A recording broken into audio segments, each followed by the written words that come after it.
Okay, the last part here. Last part is going to be explain the main risk and issues faced by PENN. What are the main risk and issues faced by PENN in choosing this project? If you choose this project is good. Part A says this project is good. Purely on financial ground, it's good. But what are the things that we're going to say other than purely on financial ground? We're going to see risk as well as qualitative factors, other factors, yeah? Now, this is the answers that we're going to write. Now, risk and issues, first one we're going to see here is past success stories of other MNCs. Past success stories of other MNCs. What it is saying here, it's not all the same. Some have been successful, some have not been successful. Okay, which means not all of them are successful. So you have to be very careful. Now that was mentioned in paragraph number 8. So are you sure we are going to be successful? Not necessarily. There hasn't been a risk in all some MNCs. Now the second thing here we like to talk here is the Prime Minister is in full control. Yeah, that can be found in paragraph number 8. Now he is requesting an ad hoc payment to find out what is this. So we have to find out what is this. What is this ad hoc payment? Okay, bear in mind PENN operates ethically, and that is mentioned in paragraph number 4. PENN is an ethical company. So are you going to give extra money to these prime ministers and his people? Okay, he gives the end report card. Yeah, so he's going to decide whether you did well or not. He's going to give you the end report card, and that could be very subjective and judgmental. Now the next thing here is Prime Minister's story. Therefore, a need to review the project's needs carefully to ensure PENN knows what the government expects and to avoid penalties. So you have to make sure you know what the government wants. Yeah, you know what the Prime Ministers wants. Find out what the Prime Ministers want to avoid risk of paying penalties. The next thing is that what if the government changes in the near future? The Prime Minister might not be there. There might be a new person. Is that the same requirement they're looking for? All governments, do they look for the same requirement? All this you have to discuss very briefly in this part. Now part 3 that I would like to say here is that any other alternative for the use of funds. Do we have any other alternative for the use of funds? This project gives an NPV of only 0.8 million. Foreign investment today of 6.67 today. A need to consider any other alternative, and basically if as capital is restricted, probably we want to do a rationing before we come in. Now yeah, this is actually found in paragraph number 12. 1,000 million dinar is required. Yeah. Now next thing is quite interesting, which is going to be the rail option. Do we have a option embedded to this investment? Options attached to this investment. So we need to bear in mind that this project has rail options embedded to this investment. Yep. Beyond 2 years. Yeah, we have a beyond 2 year story, and this is all hugely depends on the PM. All this depends on the PM and is judgmental, and the criteria is not specified. But we need to remember back at home, PENN is doing a good job.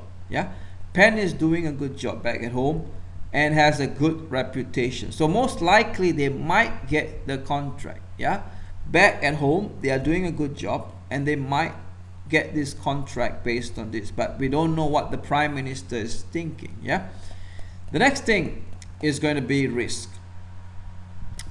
Now we are told that this is a 20 years life of the project, and it could be too long and may be subject to risk.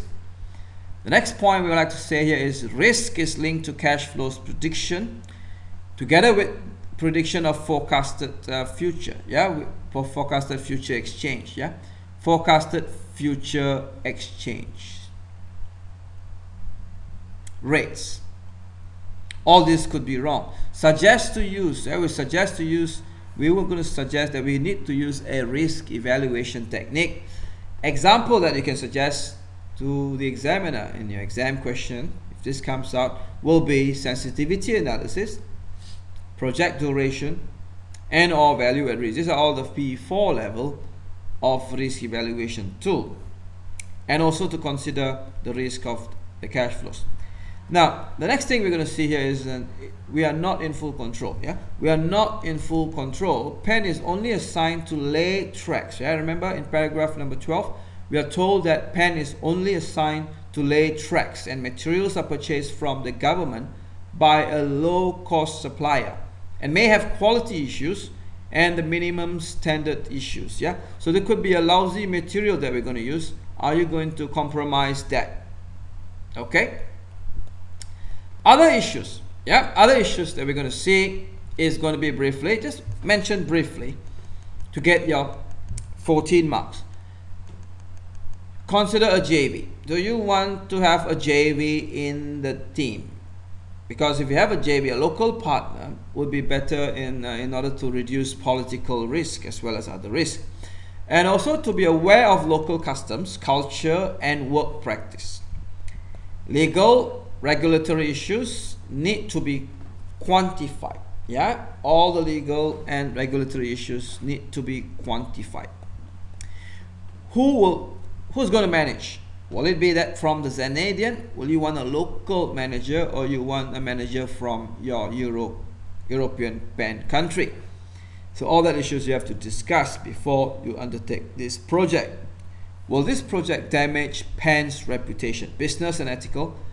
You can mention, bearing in mind you're going to use a low-cost material, and to make ad hoc payments, yeah, you're going to make ad hoc payments to the PM. Is there any restrictions of cash remittance from Zanadia? We want to know. Can we bring home the money? Is there any exchange rate controls in Zanadia where we have a problem of bringing back the money? Is there any tax on remittance, like withholding tax in the near future? All that will relate to this project's viability. Okay, the financial assessment may change if you have all these things.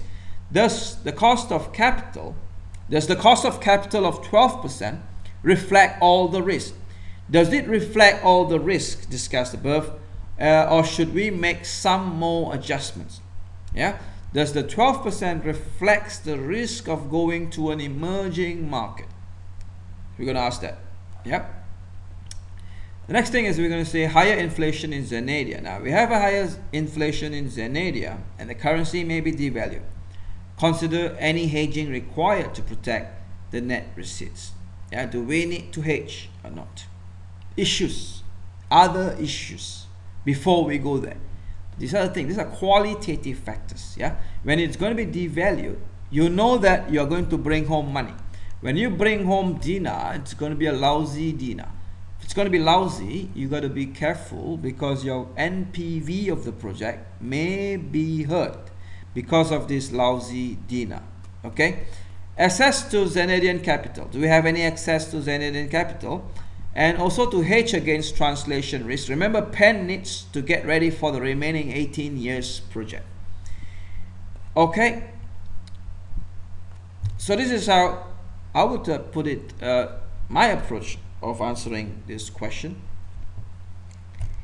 And if you need a soft copy of these answers, you could always email me and I could give you a copy. Thank you very much.